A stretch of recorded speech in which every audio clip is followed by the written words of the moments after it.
In this video, we review the gas laws and introduce the perfect gas or ideal gas equation of state.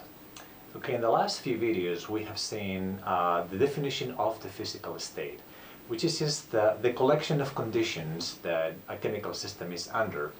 And we've said that to uniquely define the physical state of a system, you actually have to specify the pressure, the temperature, the volume, and the number of moles.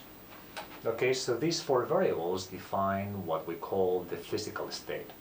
Well, it turns out that those four variables are not independent of each other. They're actually related. And what that means is that if you know three of them, then the fourth is given. That relationship between the variables of the physical state we call an equation of state. Okay, and in this video we're actually going to see how that equation of state looks for the case of a perfect or an ideal gas. The definition of a perfect or an ideal gas is one where you have a collection of gas molecules in some container, okay, and it turns out that the conditions are such that the separation between individual molecules is on average large enough that those particles are not interacting.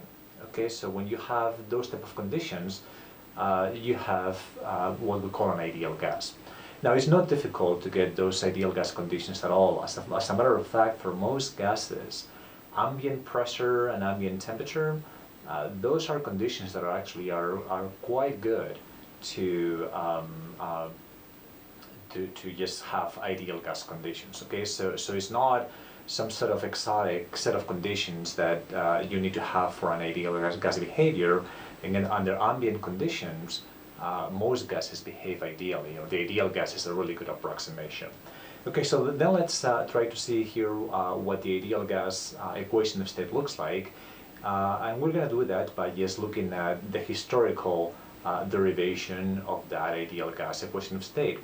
It turns out that there were a variety of scientists a few hundred years ago that kind of started to play around with gases and see how these variables of the physical state are related to each other. The first such experiment was was studied by Boyle, and what Boyle did is he recognized that the pressure and the volume are related such that their product is constant if you have that the number of moles are constant and the temperature is constant. Okay, so when you do experiments in a gas, okay, so again here's what you have right there. That would be your gas. Okay, and you're considering that the number of moles is constant, so this should be a closed system. And you're putting this in a bath so that the temperature of the gas doesn't change in the experiments. Then what you can do is simply change the pressure that you're applying on that gas, and then see how the volume changes in response to the change in pressure. And what you find is that the product of that pressure and that volume is constant, again, as long as the number of moles and temperature is constant. You can represent that by plotting pressure versus volume, and what you get are lines that look like this, again, a constant temperature and number of moles. Okay, and these are different lines for different temperatures and constant number of moles, and the temperature increases in that fashion. Okay, so that's kind of the first gas law that came about. Now there were others, and the ones that we're going to review now are Charles' laws. Okay, and what Charles did is something similar, but instead he studied the relationship between volume and temperature. And what he found is that if you have a constant number of moles and constant pressure, okay, so these are constant, then the volume and the temperature are linearly proportional to each other or directly proportional. Okay, so the same actually happens for pressure. So if you study how pressure changes with temperature, if you keep constant the number of moles and the volume, right, so those things are constant, what you find is that the pressure is linearly proportional to the temperature. Okay, so let's actually represent these two sets of behaviors which is what constitutes Charles' law in a graph like this. Okay, so let's see how that would work. Now we're going to represent how the volume changes with temperature, okay, to capture this first experimental set of observations. And the volume increases linearly with temperature, right? So what we have is that that would be the dependence. And then if you were to change the pressure, for example, then you would have another line like this. It would still be straight. And if you had a different pressure, then you would actually have that type of behavior. Okay, in these lines, the pressure increases along this pathway. Okay, so this will be a lower pressure, this would be higher pressure. All of them would have a constant number of moles, and each of them shows you how the volume is directly proportional to temperature. So if you increase the temperature, then the volume of your gas should increase as well. Okay, the second law is very similar to this. The pressure is also linearly dependent with temperature, so if you increase the temperature, the pressure should go up. And now you have to hold constant the volume, so these lines would be for constant volume, and the volume would increase in this fashion. Okay, so those are Charles' law. All right, so we have here a set of relationships from Boyle's law, pressure and volume, from Charles' law, volume and temperature, from Charles' law as well, pressure and temperature. But notice that in all of these laws, we're actually holding fixed the number of moles.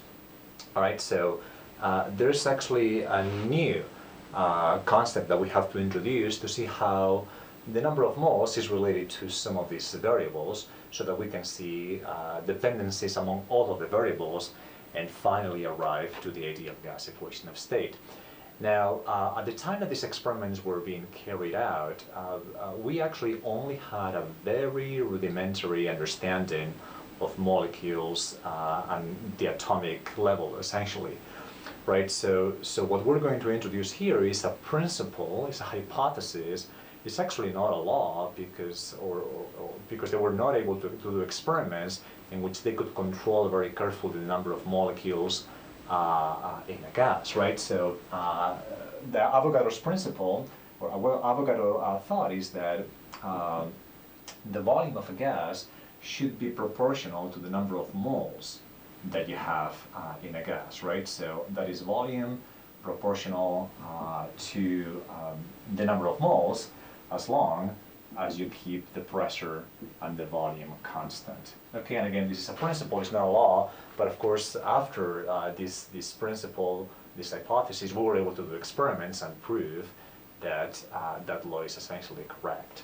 Okay, so these are the gas laws, and we just have to put them together to arrive at the perfect gas or ideal gas equation of state.